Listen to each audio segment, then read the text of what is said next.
G'day, this is Captainoob, and this is a DP-27. This is a Soviet-designed light machine gun, first produced around the year 1927, and according to some sources, still used to this day during the Russia-Ukrainian war that's raging on right now. How's that going? Does anyone know? The media shut up about it over here. Anyways, so the most notable design feature of this particular machine gun is it's got the magazine on the top. It's a big drum magazine, and it's like a big old plate on top of the rifle. Obviously, there's going to be special animations needed to get this thing to work properly, and they've borrowed the animation set from the American 180. That's the 22 caliber, similarly sort of designed weapon where it's got the big old plate on the top, the pan, as it were.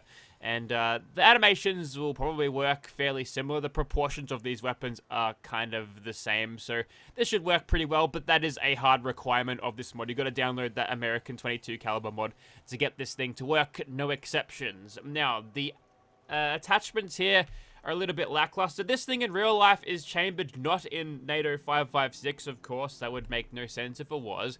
But it was actually chambered in the slightly larger than 5.56 Mosin Nagant rounds. They had a similar-ish, close enough-ish dimensions to a 7.62 308 round, so maybe you could have chambered this thing in 308s, and that would have been a little bit more, would have made it a little bit more sense, would have been a little bit more fitting for a weapon like this. But we're only doing 39 damage for this thing. For a weapon with a pretty low rate of fire, that's one of the reasons why this thing was replaced by the PKM down the line. They wanted to up that rate of fire and do it with a belt-fed machine gun, and this old girl wasn't able to produce compared to the German machine guns of the day, and a couple of decades later, this thing would just get trounced by whatever the Germans were producing. But yeah, 5.56s and 39 damage, well, the 39 damage is not a good sign, but we can improve that.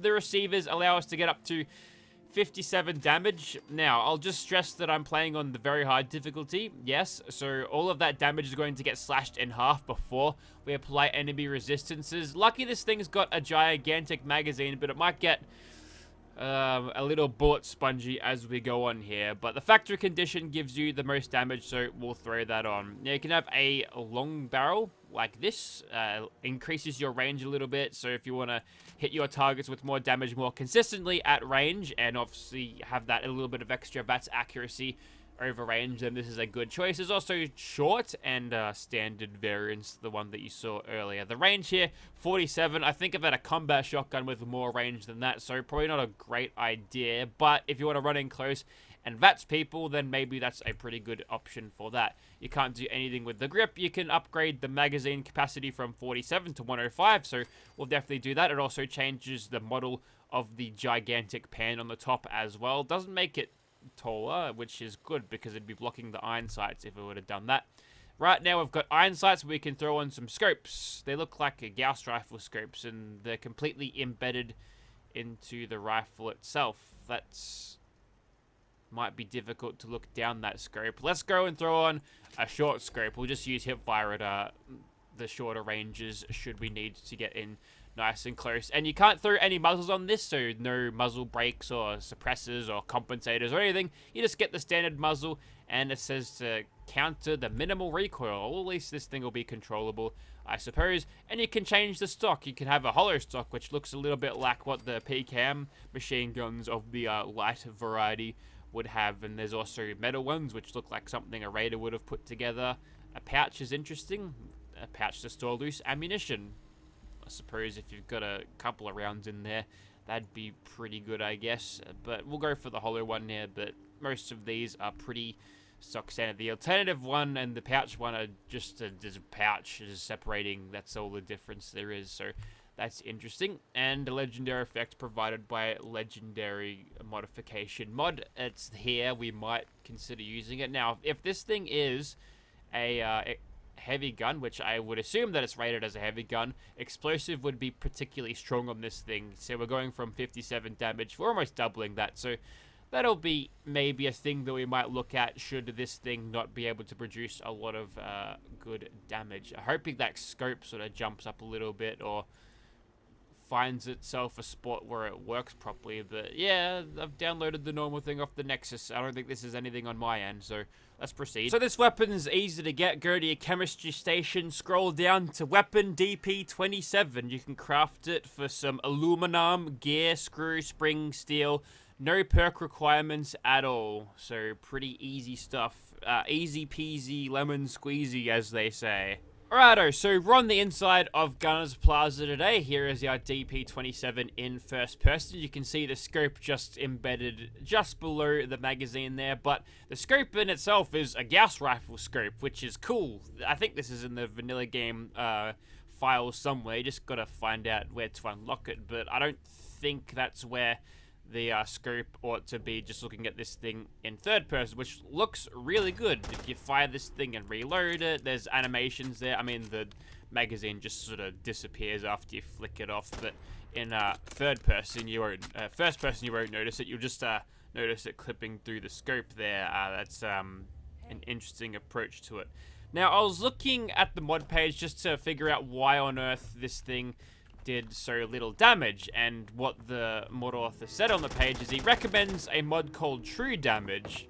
Now, not a lot of weapons ask you to download an overhaul for the way the game calculates damage in order to use it, so just to give you an idea of what it would mean for vanilla means, should you not bother to use True Damage.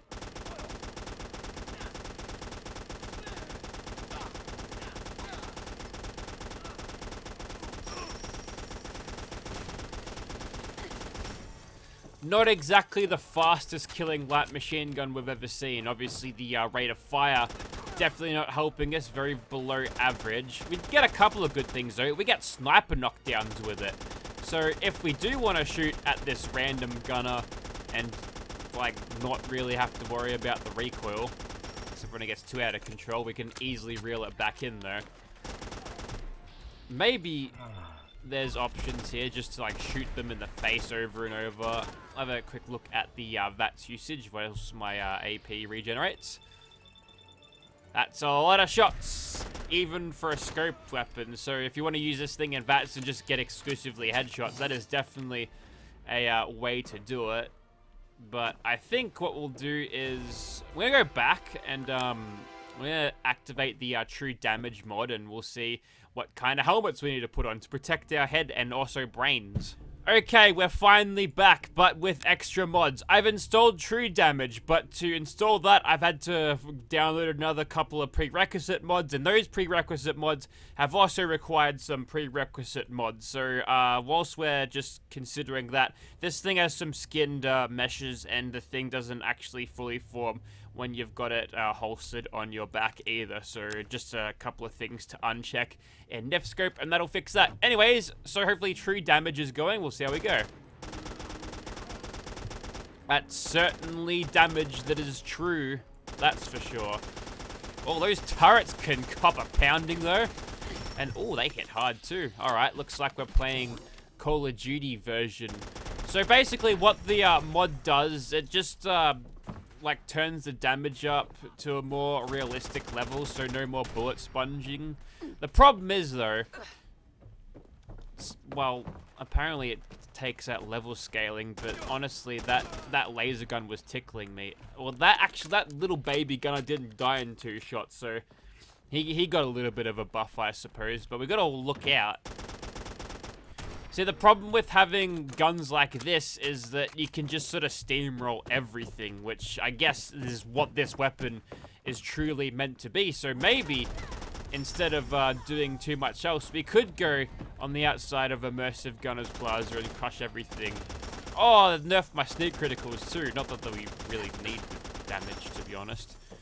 All we need to do is make sure that one of these bastards doesn't pick up an... Ouchies.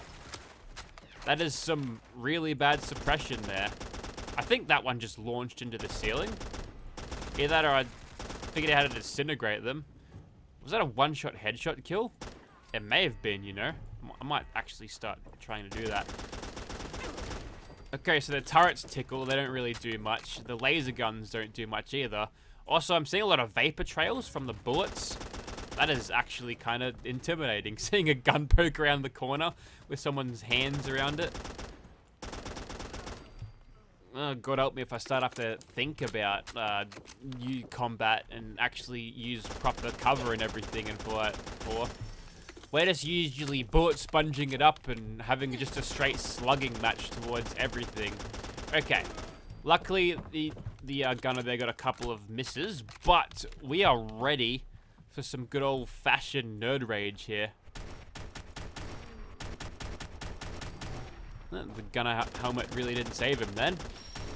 Also, nice bit of breakdancing from that particular gunner. I guess I'll just sort of hip fire him. There we go. A quick little heal there thanks to a level up, and we are right on our way. You know, if I get past the irritation of having to go and download like 6 extra mods to get this to work, I gotta say, having a weapon that fires and kills this fast, and on the flip side, being able to be killed as fast, it's certainly put a little bit more life in the game. You know, I'm thinking a little bit. I quite like it. Also, the turrets are like scarily tanky now. Is that a part of it, or is it like all human enemies? Who knows? Maybe we'll take out the Swan. We'll see how we go there. We might be able to kill him with this thing, despite being unsuppressed. And I think all of that special extra damage, because that was only rated at 53 damage, yet we killed everything super easily. So I guess that really doesn't mean anything anymore. Who knows? I mean, I've seen all these videos of people basically modding Fallout 4 into Call of Duty. It's a very versatile game. You can get away with doing crazy shit like that. But I'm guessing like a mod like True Damage is a very good way of having that done. That's a Cazador. Oh yeah, okay. Yeah, you just ragdoll things with this thing, and Swan is no exception. So if we can keep him locked down, maybe we can even make him like fly through the world. I'm surprised that ghoul didn't die as easy. Wow, he didn't even hit that. He didn't hit that red scorpion for any damage at all, and oh my goodness, not so tanky now, are ya? It's like I've got one of those comically overpowered weapons at this point. I just have to see how much damage it does to me. Oh my god, he can two-shot me. Nope, nope, nope, nope, nope. Rocks hurt now. Ooh, okay. I gotta say, despite my reservations to downloading 6 mods, it has certainly made this a little bit more fun. Oh, I love it. But, unfortunately, for Mr. Swan, we can easily get past his reload, too. We can just keep on shooting him. We'll add some criticals. Oh. That's what the criticals do. Okay, so if that's what one rock thrown at me can do, I'd hate to see what kind of damage the ghoul would do to me in one hit. We'll see how we go. Alright, looks like the ghoul's taking on some of his insectoid friends, including a mantis over there. Oh, we one-shotted him.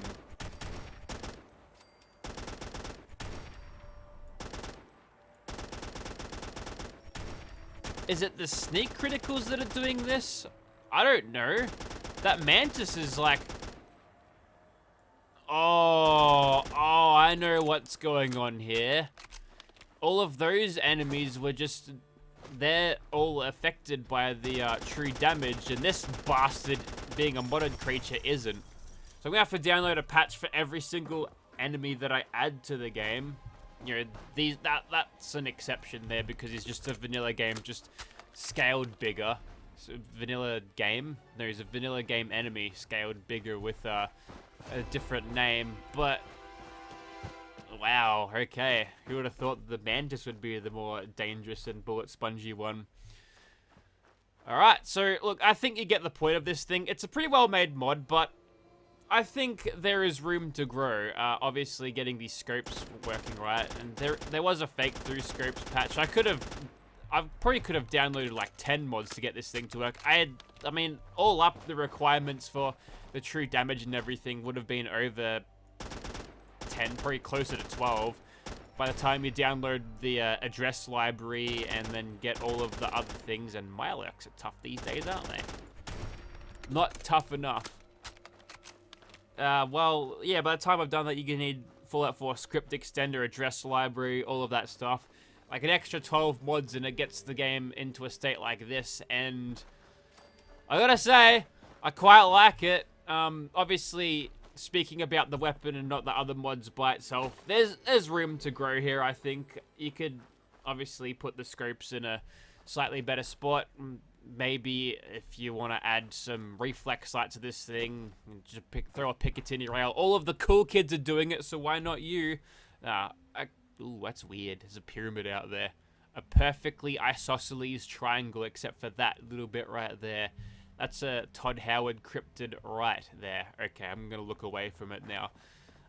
Also, you could add some more muzzle things, make the foregrips, bipods, you name it. There's a lot of stuff you can do here. So perhaps we'll keep an eye on this mod and we'll check it out should it get an update. But there's room to grow here, worth downloading if you are interested in this thing. And if you do want to try this game on a different level, just high octane, fast-paced Call of Duty, get killed real fast, then I'd suggest you check out the True Damage mod and all its prerequisites if you are playing on PC. But yeah, I'm pretty happy with this thing. It's done it pretty well. There's a couple of things that need fixing, but if they get those ironed out, I believe it'll be one of the better quality sort of funky weapon mods out there, where they're just a little bit unconventional, not your standard M16 or AR-15 design that is done many times over. So the obscure guns, I quite like them, so maybe we'll see more of this in the future should the mod author want to update it. But it's a good weapon mod, check it out,